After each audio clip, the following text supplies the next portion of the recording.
கலைஞர் கருணாநிதி அவர்களை பற்றி மறுமலர்ச்சி திராவிட முன்னேற்றக் கழகத்தின் பொதுச் செயலாளர் வைகோ அவர்கள் கூறியதை தற்பொழுது காண்போம்.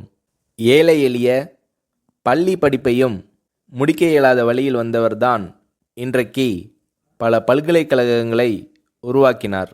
அதற்கு காரணம் அவரின் உழைப்பு உழைப்பு உழைப்பு என்ற கொள்கையே. கடலுக்கு அலை எப்படி ஆதாரமோ அதேபோல் அவருக்கு உழைப்பு ஆதாரம். 1975 அவசர நிலையை உள்ளே அனுமதிக்க மாட்டேன் என்று தம் ஆட்சி பறிபோகும் என்று தெரிந்தே கம்பீரமாக முழக்கமிட்டு ஆட்சியை பறிகொடுத்து ஜனநாயகத்தை காப்பாற்றிய தலைவரே கலைஞர் என்று கலைஞர் கருணாநிதி அவர்களை பற்றி மறுமலர்ச்சி திராவிட முன்னேற்றக் கழகத்தின் பொதுச் செயலாளர் வைகோ அவர்கள் கூறுகிறார்.